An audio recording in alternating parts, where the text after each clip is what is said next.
Another week and we've got another PvE patch. This time around, Riot's actually hitting a lot of the champions who are excessively strong while bringing up some of the weaker ones. There is not a single buff or nerf on this patch that seems unnecessary, so make sure you smash that like button, destroy the sub button, and let's jump right in. As usual with all of our patch previews, we're going to be covering the most important stuff first, and the most important change on this patch is the nerf to Kled.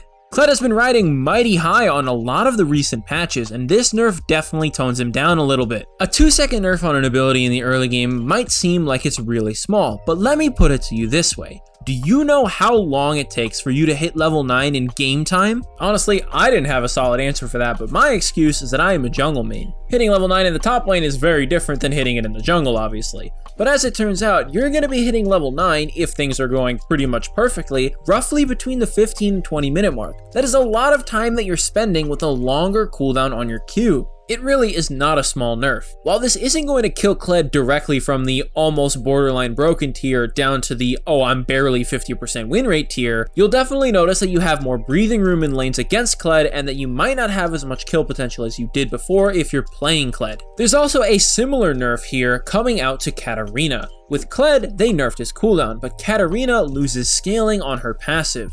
Anytime Katarina runs over the daggers that she throws out with her Q and her W, she picks them up and spins for damage. That damage is now getting nerfed at later levels. And it's not a small difference either. It gets nerfed by 4 to 12% based on your level. And you gotta remember, you're picking up at least 2 daggers in a fight, and most of the time you'll probably be picking up 4. Even on the first instance of experiencing the damage nerf at level 6, if you're picking up 4 daggers in a fight, you're losing 16% AP ratio across that whole fight. And those are AoE abilities too, so if you're jumping in and hitting 2 people with that, you're doubling that. You're hitting 3, you're tripling that. That is a lot of damage lost across the board. Granted, if Katarina is still really fed, you're still gonna get one shot, but in games where things are closer, it's gonna be much more difficult for her to have an easy time killing people left and right. And honestly, I'm just really hoping that my voice stops cracking after I graduate from college. Maybe it's a stress thing. But while we're on the topic of stress, let's talk about the Maokai Nerf, because a lot of people aren't stressing about it, but really, you should. This might seem like a really small nerf comparable to the 5 movement speed nerf meme. Maokai's Q now costs 10 more mana at all ranks. It's going to be a static 60 no matter what rank the ability is. This is really important. The cooldown goes as low as 5 seconds, and that's with no cooldown reduction. With that alone, in a single minute, you could burn over 200 mana more than you could before.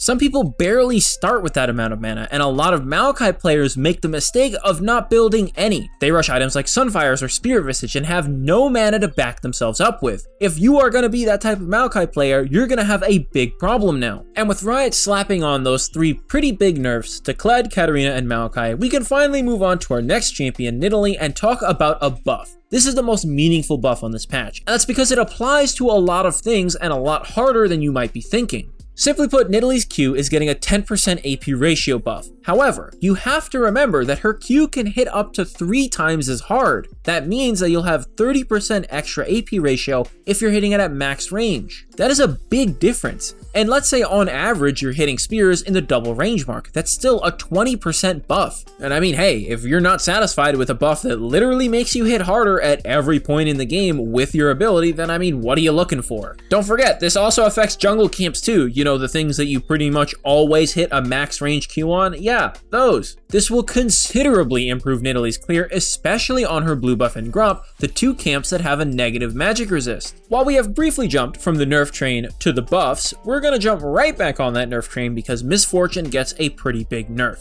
This is a really great spot-on nerf from Riot. They nerfed the movement speed that is a passive on her W. This is perfect for Miss Fortune. This means she gets back to lane slower, she doesn't chase as well, she can't escape as well, she can't rotate between lanes as easily. This hits her indirectly in a lot of different ways, but she will still have a lot of damage and nutty teamfight potential if she's in the right place at the right time across the game. This punishes players who play mindlessly and don't appropriately play the macro game. And right now in this moment, regardless of whether or not you are a Miss Fortune player, if you go to our website GameLeap.com, we can teach you the macro game that you need to know in order to not be affected by changes like this. We have tons of guides all done by challenger level players on every everything that you need to know from the very basics to the macro game to micro on specific champions and specific lanes and everything in between. And we are always working on releasing more and better content so that we can keep giving you guys exactly what you need in order to improve, learn, and win your games. And now that you're on the right track to winning, let's talk about the next buffs because we've got a few in a row. The first one is a buff to Annie. Annie gets a big damage reduction buff on her E and also gets her R burn damage doubled. This makes her really hard to kill, as if she wasn't already, with all the movement speed that she got from her E and the resistances that she already had. These buffs kind of work together because now she can last longer in a fight and also potentially even escape death, and her extended fight damage is better because Tibbers' burn does more damage overall. This makes Annie and Tibbers together super annoying to deal with whether you manage to kill her or not. She takes longer to kill, and beyond that, Tibbers will do more damage the longer he gets to stick on top of you, especially if he rages because you manage to kill Annie. He'll keep burning you and keep slapping you for as long as he can until he eventually dies. Annie's buff does seem kind of scary, but Soraka also gets an equally scary buff. She does get a small amount of damage on her Q. That's not the big kicker though. Her healing discount gets a huge cost buff. Now it starts at 80% refund, which means her W now only costs 2% of her health. Maximum health, that is. But regardless, the healing from her Q can make up for this, especially earlier on in the game. This makes Soraka lane absolutely ridiculous, as she'll always have enough health to heal her allies as long as she's hitting Qs. Infinite sustain in lane is not something that should be taken lightly. Before, it already really wasn't bad when she had a 60% discount, but now having an 80% just means it costs barely anything. Considering that she's getting so much value put into her sort of combo where she wants to Q somebody and then heal and then Q somebody and then heal, well, she's gonna have so much value in lane that people just can't make up the difference. And the next buff that we're going over comes to another S champion in the form of Sivir. She gets a huge buff to her mana restoration on her E early, giving her 110 mana at rank 1 if she blocks something. That is 30 more than what it was before and seriously solidifies her as a top tier 80 carry pick this patch. That is a lot of mana, and now it is super hard for her to run out of resources in lane. Once 10.10 hits, you should prepare to see a lot more Sivirs. A champion who can stay in lane for an extended period of time, pushes really hard, has good poke, and also has good utility will be somebody that you need to look out for. But somebody that Riot already was looking out for is Taric, as he seemed to be doing a bit too well for what Riot thought he should be able to do. They decided to nerf him in two different ways. They lowered his health per level by 5, which isn't a lot, but it's still pretty significant, as he is supposed to be a tanky champion, and usually he gets away with building resistances at the very beginning of the game. They also nerfed the armor bonus from his W though, which makes that item build also weaker at the same time as the health nerf. This makes him less tanky overall by a good margin, but especially against physical damage as he loses so much of that bonus armor. This makes him weaker as both a support and as a dirty funnel champion. I don't want to see any of you guys playing no Taric mid with a Master Yi jungle duo, alright? Speaking of mid lane, TF is a mid laner who's getting a pretty nice buff. 2 attack damage might seem pretty minor, but you have to remember, he has an attack speed buff on his E,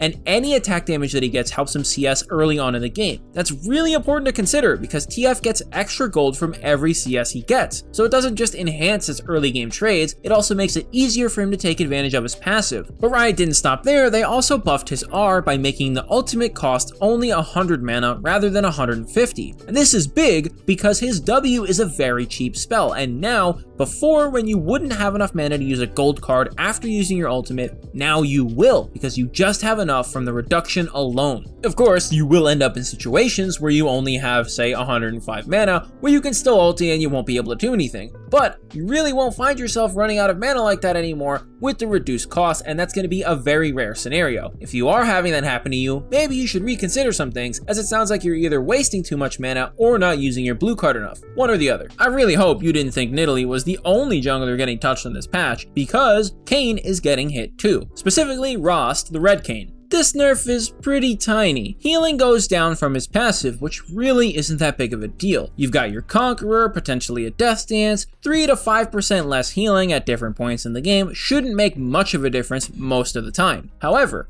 you gotta also remember that that healing only applies to champions, so it has no impact on any of his jungling or anything related to anything but champions. His farming in lane and wave clear is still really good and you're not gonna heal any more or less from that, and his jungle clear clearing is just as healthy and just as fast. And on the opposite side of the spectrum, we see a buff to Udyr. Now this champ, I have a lot of fun with this champion, I'm not gonna lie guys. However, this movement speed buff that he's getting will actually mean that he's pretty decent. Udyr gets a 5 movement speed buff. But 5 movement speed means a lot for Udyr, as he has multiple ways to increase his movement speed in a percentage form. He also gets even more flat movement speed from his passive, up to 15, which means you have 365 base movement speed at level 1 with nothing else. This makes you the fastest champion in the game with only 1 stack on your passive. You're tied with Elise, Master Yi, and Pantheon for 355 movement speed. But you also get more on top of that. Remember, you can get up to 365, and your E also gives you a percentage movement speed buff,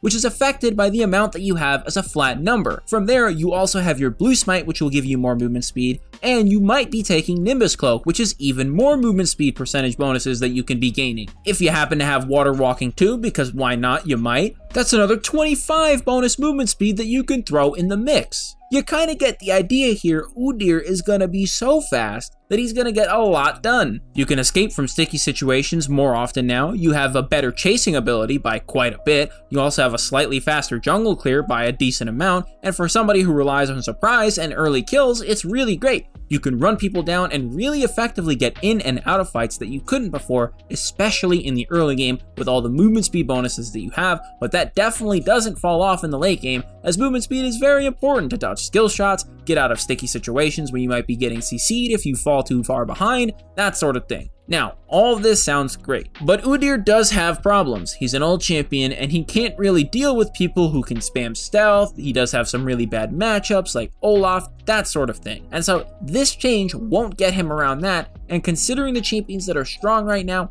he's not going to be a crazy champion because of this buff. You're not playing the game in a vacuum, so you have to think about where these changes fit in. These are going to be good changes, but will they make him great? No. That'll never stop me from picking Udyr and saying, oh man, it's so fun to cosplay as Sonic and continue to be super fast on Udyr. That was a lot of explanation on the significance of movement speed, so let's move on to the last 2 champions that we've got here on this buff and nerf list. So Irelia gets 10 to 30 damage on her E. This is nothing huge, nothing impressive, but it's a buff, you gotta count it. She already has a lot of potential with her new build that we've gone over in previous videos, so expect her to be on the rise. With the Blade of the Ruined King, Black Cleaver, and Wit's End combo, she's pretty strong and can deal with basically anybody in a one-on-one. She's gonna be definitely getting an improvement in her win rate, and this buff only helps her out even more in that regard. And then the very last change that we've got is to Diana. This is basically nothing, but you might see it have an impact in some of your games. Diana's getting a base health nerf. She's getting 24 less health than she had before. She's rarely threatened in the early game,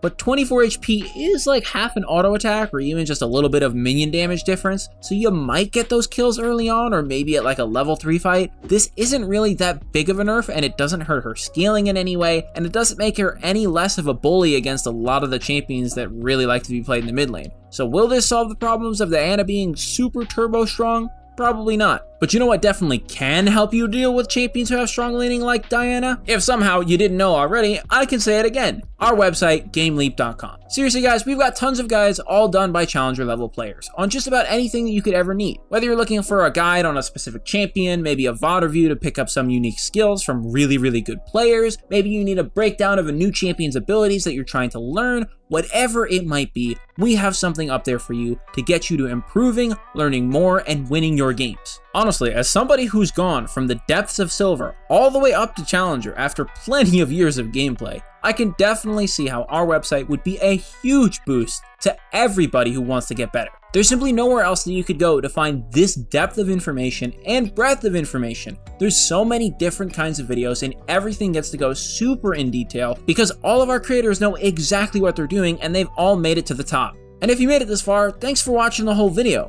What do you guys think about the new upcoming patch? It actually seems really solid. They hit a lot of the big ones like Misfortune, who's been a staple in the AD carry position for quite some time now, and they also buffed quite a few of the weaker champions. Maybe not as much as they could have, but still it's a step in the right direction. Anyways, as always, my name is Ace Windstorm, and I will see you all later.